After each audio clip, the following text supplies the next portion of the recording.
Watch and Act.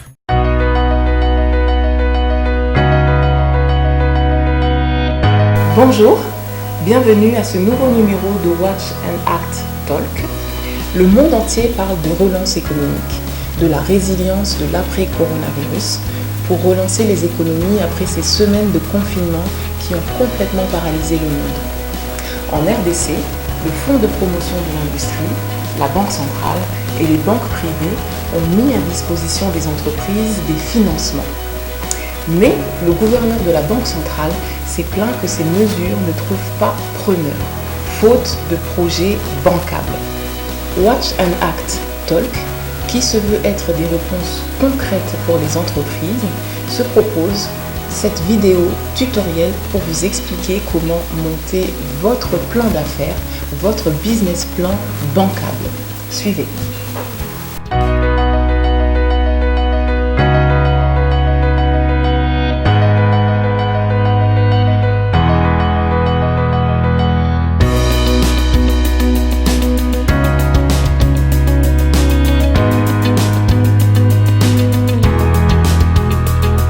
Qu'est-ce qu'un plan bancable, également appelé business plan ou plan d'affaires? Un plan bancable est simplement la traduction financière en chiffres d'un projet économique, un projet de business, un projet d'affaires. Comment établit-on un plan bancable? Un plan bancable s'établit en 5 étapes.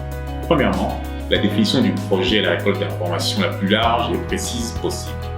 Deuxièmement, la présentation du projet. Troisièmement, l'établissement des comptes de résultats.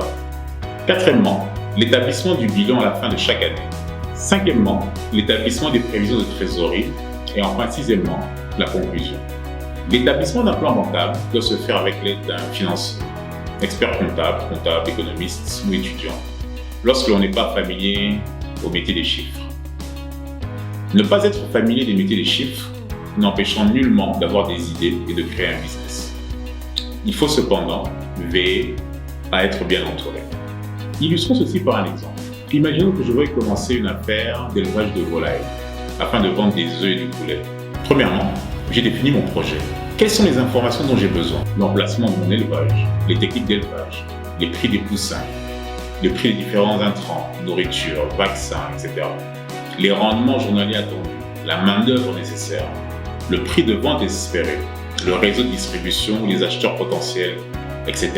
Deuxièmement, ayant récolté les informations que je juge suffisantes, je peux commencer la rédaction proprement dite de mon plan bancable, dans une introduction courte mais complète.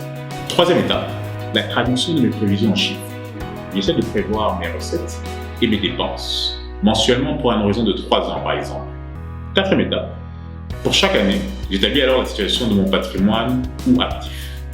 Dans mes actifs, je retrouverai le nombre de poussins que je prévois d'avoir dans le poulailler à la fin de chaque année, le nombre de poules, le nombre d'œufs, mon matériel, mes stocks de nourriture pour volailles, les créances sur mes clients, ainsi que les liquidités que j'ai en caisse et à la banque.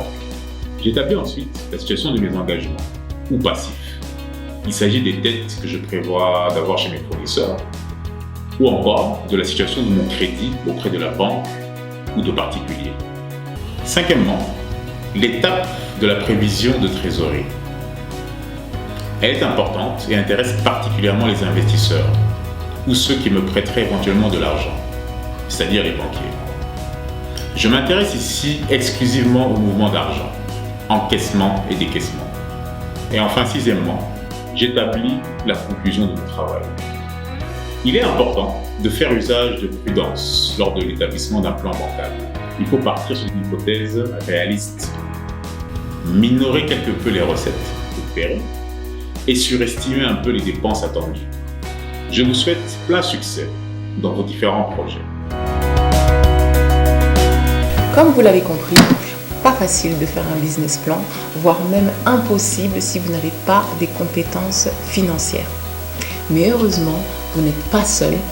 Les cabinets comptables, la FEC, les experts financiers du collectif Watch and Act sont là pour vous, pour que le secteur privé ne manque pas ce grand rendez-vous avec le développement, pour transformer la crise en opportunité. Nous comptons sur vous. À bientôt pour le prochain épisode.